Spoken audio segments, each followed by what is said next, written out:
Hey guys, it's Orsis again from the Eden Guild, showing you a thief solo of Twilight Arbor, the up path. I might do forward at some point, but I'm getting rather lazy. I'm just redoing the ones that I did before in Scarlet Armor instead of PTV, so that's mainly the reason I'm doing these runs again. Plus better quality, and I'm also testing out the new recording software from Nvidia. Can't remember what it's called, Shadow something, and it's been pretty flawless so far. The quality is perfect. The file sizes are decent at 1080p, 60 FPS. The audio did desync a little in previews, but you know, that wasn't carrying over into the rendering, so that's perfectly fine. But slight problem, right towards the end, it's a very prominent issue. Basically, for some reason, whenever you get downed in this game, like the overlay, like the red overlay on the corners, I don't know if that does something to the software, to shadowplay, that's what it's called, shadowplay. Well,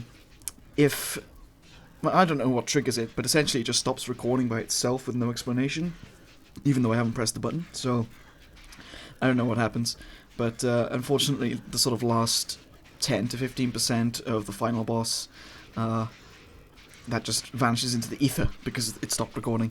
But I did sort of catch the end, the last 2 seconds where I had the fragments and the dungeon tokens and stuff. So if that's evidence enough, then whatever. Anyway, if you don't believe me when I say that I soloed that boss, then that's kind of your problem.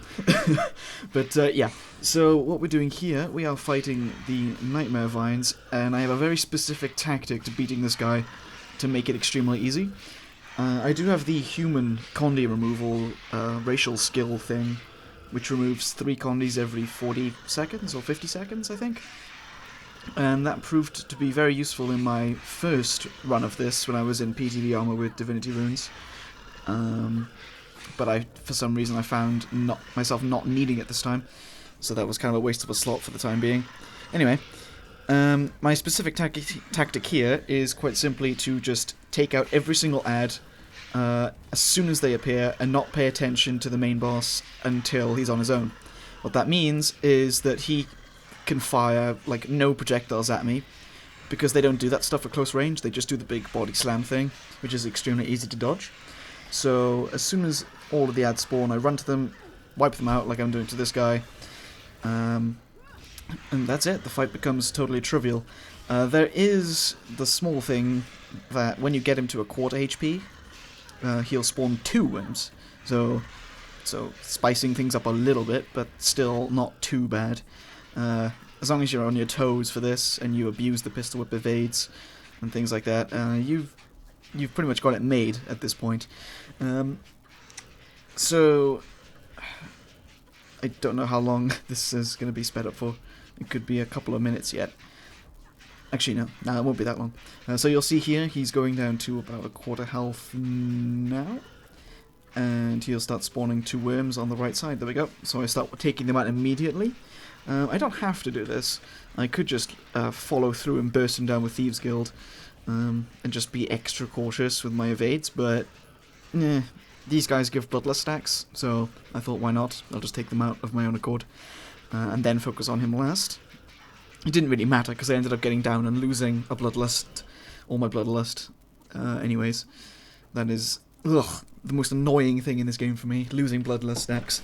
I can agree with Snow on this one.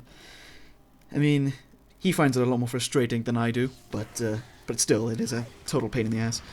Anyway, so the next part is mainly just all about stacking and putting all those blinds down, because they attack relatively slow. There's only a couple of mobs which attack quite fast. The Recluse, the one on the left here, looks like a Black Widow.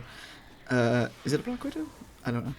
I'm not very good with spider species. Is the term species? I don't know. But yeah, they have like a poison burst thing which hits 3 or 4 times, so that you can't dodge all of that. You can blind maybe 2 of the hits, but not everything. And what I'm doing here is pretty much what the entire next room is going to consist of. I do get quite low sometimes. This is where I get downed, because for some reason I got too stingy and decided, nah, I'm not going to use that Conde removal, I'll be perfectly fine, I'll just blind everyone, and they were too spaced out, so both of them didn't get caught in the blind field, and I eventually get hit.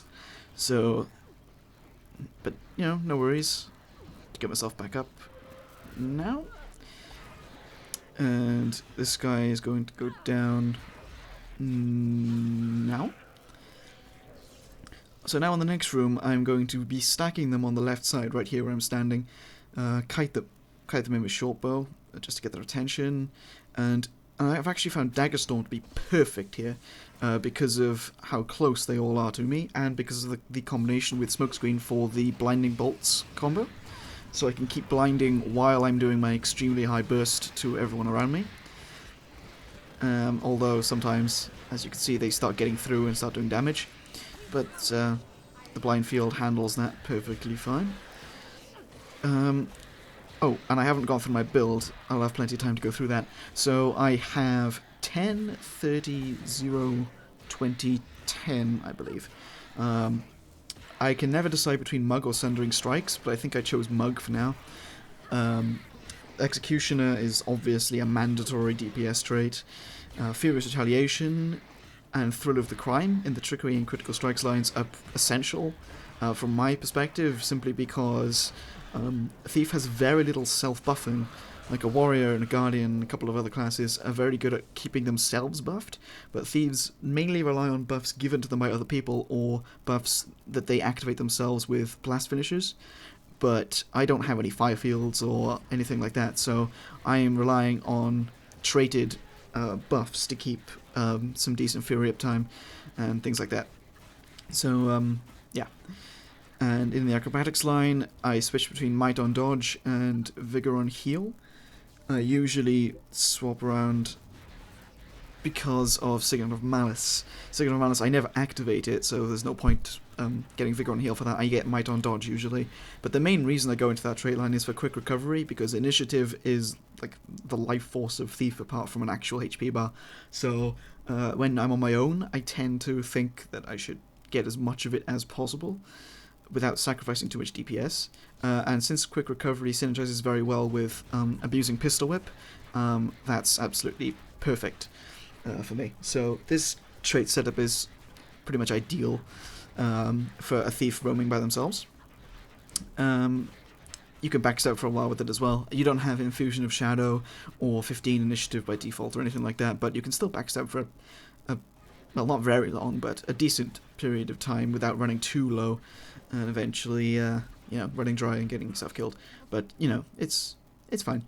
I'm also wearing Scholar Armor, Berserker Armor with Scholar Runes, sorry, and all Berserker accessories, and I'm not sure what sigils, but I'm also using the Nightmare Court Slaying Potion and Omnomberry Ghost for heals. Now, you'll notice that there was a cut there. That's because I royally screwed up, not completely due to my fault, but because this guy's big spread of those poison projectile things, it's kind of RNG where those go, and I got it incredibly unlucky twice, actually, where I would dodge through him and the projectile would still be in the air, and it collided exactly as my feet touched the floor after the dodge, so I got smacked in the face and instantly downed. And that happened twice in a row, so that was a major pain in the ass. But now, there is a crucial part of this fight which makes it so fast and so easy, and that, as you can see, the extremely high damage backstabs and stuff without any serious self-buffs. Getting hit by the poison increases your damage to him, but also slows you down by a lot. It's like worse than a cripple, worse than a chill, actually, I think. Actually, I don't think it's worse than chill. Chill is extremely bad. But, yeah, essentially what I'm trying to do is get hit by the poison volley, like only a slight amount, just once to get the poison that I need to land a backstab, and it's usually like 20k or something for those backstabs. I'm not sure how much Mug hits for, I haven't checked, but anyway, your DPS goes through the roof if you allow that poison to hit you, but you have to be very careful, because if you get hit by all of that poison stuff, then you lose, like, pretty much all your health in one go. So that's, so it's a big gamble to, like, you know, that mix between taking the punishment, in exchange for dishing it out, or just playing it safe. Like, I mean, I could just be using a short bow and just running around in circles and never getting hit, but it would take forever, and it would be incredibly boring, and I would end up having a brain fart, which actually happens in the final boss fight. You'll see that later. So, well, I call it a final boss fight. It's not even a boss fight. it's nothing. There's nothing to it whatsoever. Anyway, so let's just get this over with. I'm not sure how long this fight lasts for. It's about a couple of minutes. Anyway, I guess I'll just talk through some of the next parts of the dungeon. Actually, no, have I covered everything with my traits and my skills and stuff? Well, I suppose when I first did this, my very first run through, I was using PTV armor with divinity runes, and I eventually swapped that out for Traveler for World vs. World reasons. But like, mainly I just wanted to do these runs again with the Scholar armor exclusively to see like how much of an effect it has on runtime and like survivability. Like, you know, how much does that PTV really help? How much does that toughness and vitality really help? And I have found a number of situations where the trade-off of DPS, just swapping out the main armor, anyway, it's worth it. The trade-off is worth it in some scenarios. For example, I had an example and then I completely lost it. But basically, in fights with a lot of small hits, PTV seems to be more useful for me. But the ones with the really big hits, like the Asclonia mages, Infractals, and things like that, guys that do massive attacks like that, there's no point bringing PTV because you're going to be suffering to pretty much the exact same degree as a Zerk. You might take one more hit before going down, but that's about it. Places like the Underwater Fractal with the crate, I found PTV armor to be very nice because I could take a lot more punishment from the Hypnos guys, but I could still gun them down while sponging through it. So, now we get to Fiona. And this is... the tactic for this is stupendously boring and also results in brain farts, but it also depends on her not being a bitch and running around in circles, because sometimes she does that, I don't know why. She just goes and just like runs outside and then back inside and all kinds of other shenanigans, and she resets at one point, which is a major pain in the ass. Fortunately, it's not very far into the fight, it's like 5% in, so that's okay. Basically, the tactic here is to time the pistol whip attacks exactly such that when she attacks, I'm evading through it. I have to be very careful. Like, when she's firing the arrow, it's going directly through me because I'm in the flurry stage. As you can see, like just like that. I have to do that every single time. It's just that, here we go, she resets. It's just that sometimes when I have Thieves Guild with me, my flow can get put off because of the bouncing arrow travel time and things like that. But when she's on her own, it's rather simple to get a rhythm going. The Omnomberry Ghost and the Sigil of Malice are very good at keeping you alive. As you will see, like, I get very, very close to dying here. Like, I have like 20 HP at one point because I royally screw up and let myself get hit. Essentially, if you get the rhythm wrong, that's it. Fortunately, we have Smokescreen, which I might put down in a second. There we go. Which negates all of her attacks because all she ever does is fire projectiles at you. And Smokescreen is like a 25% uptime of that, so you have time to regenerate your initiative to carry on with the pistol whips and things like that. So as you can see, quick recovery is pretty much an essential trait to this. This makes it a breeze. Well, not a breeze, but, you know, doable with a much higher degree of viability, I guess. Anyway, this is what she does. Like, if I even touch a stealth skill, she just flies away and goes back to a reset point and then runs back in. So it cuts a lot into runtime and things like that. But it's okay. The main parts where I start losing health are when she goes into the big spider form, because it has a really weird rhythm. It uses one different attack and then another different attack, and the timing of the pistol whips changes often. So tackling the spider form is a little bit more complex, but if you're paying close attention, it's not too bad. Plus, she's not using projectiles anymore in spider form, so you can save Smokescreen until she comes back out. generally this fight isn't... well, I can see other classes having a lot more trouble with this because of the extremely high projectile attack frequency. And the amount of damage that it does as well, because she attacks so fast and so frequently that someone abusing energy sigils and lots of vigor and stuff might still have trouble. But since I have so much access to evasive skills, it's not so bad for me. So, I believe... Do I skip this? Nope, I don't cut this out. So, skipping this stuff is cake. No worries, Shadow Refuge, Thief is the best of that stuff. Now here, I wasn't sure what tactic I was going to use, so I start messing around with all of my stuff. I eventually decide on just shortbowing them both, after a failed attempt at keeping the warder by himself. This warder guy, I don't know what kind of steroids he has, but it's absolutely ridiculous if you stand, like, next to him. I'm not talking about the big knockdown thing, because that's an obvious attack. I'm talking about, like, some really weird side effect of that symbol he creates, that protection symbol. I don't know what it does, but I don't stand in it, and for some reason I take damage from, like, nowhere, which is really confusing. Anyway, so I realised that perhaps they've fixed their aggro, dragging them around corners and stuff, so I thought, fine, fuck it. I resort to a lot of snaring tactics to ensure that they never get anywhere near me, which works for the most part, but I have quite low situational awareness at this point because I'm focusing very hard on both of those mobs and both of their attacks, so I end up forgetting about all of the all those things, what do you call them, those blossoms. Yeah, I end up dodging into them or something like that.